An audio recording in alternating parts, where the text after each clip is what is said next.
Nina alone is pretty fantastic, the software or my dog, but sometimes, don't you wish it could do just a little bit more? Well, good news. One of the most exciting new features in Nina 2.0 is the plugin interface that allows you to add all kinds of new features and functionality.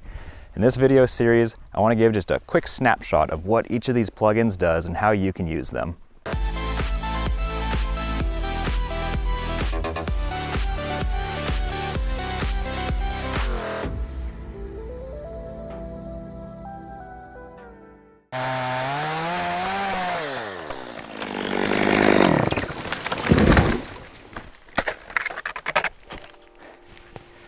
Hi, I'm Aaron and welcome to Alaskan Astro. As you may have guessed, that tree did not dither. Anyway, like I said, my idea for this video series is just to give a quick snapshot of each of these plugins, what they do and how you can use them. I'm going to try not to get into too much of the settings and details, everything you need to configure, but I will try to give you some tips and tricks along the way. In this first video, I just want to walk you through what Nina plugins are and how to use them in general. So each of these plugins adds new features or functionality or changes something about how Nina works. This is really neat that we get these in a rapid, fast way for new features instead of having to wait for major releases to get new stuff. And also, just in case it's not clear, these plugins are included with your purchase fee of Nina, which is to say that it's completely free. These plugins have all been built on the hard work and generosity of volunteers. The new plugin interface is actually one of the major reasons why Nina 2.0 was such a major overhaul of the code behind the scenes. The developers took the bold choice to make some serious under-the-hood changes so that Nina wouldn't get stuck in the past.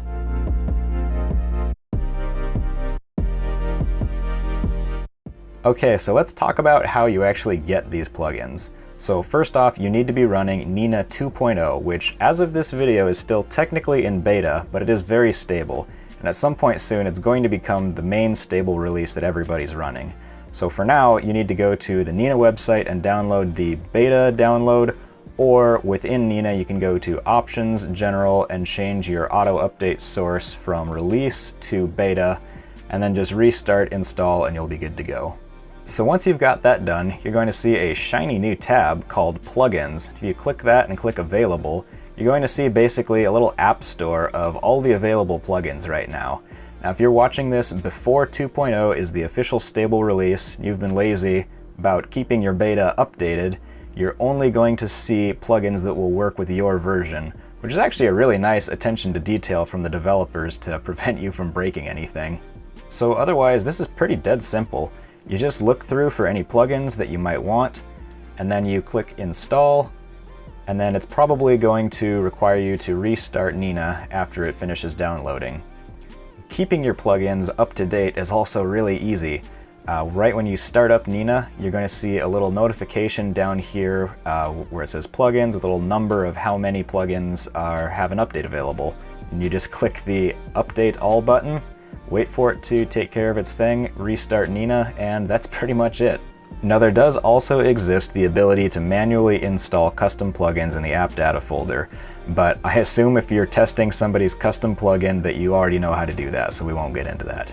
Once a plugin is installed, if there's any settings to set up or configure, they're probably going to be in the Installed tab. Again, hopefully all this is pretty straightforward to figure out.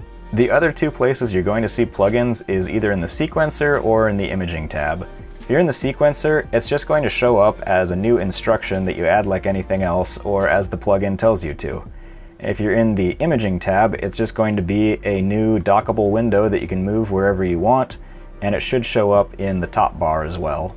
That's really about all there is to explain about using plugins in Nina. If you have questions, the official support channel for most plugins and the whole plugin system in general is in the Nina Discord, so I'll include an invite link to that in the description. Plugins really are such a neat feature in Nina. I've been so impressed with the amazing ideas that people have come up with and implemented already. I'm really excited to get to walk you through and show you how each of them work in this video series, so be sure to subscribe so you don't miss any of those. Otherwise, just remember to wear a coat when you're using Nina plugins, because even though we've got a good hot fire in here, it's cold out there.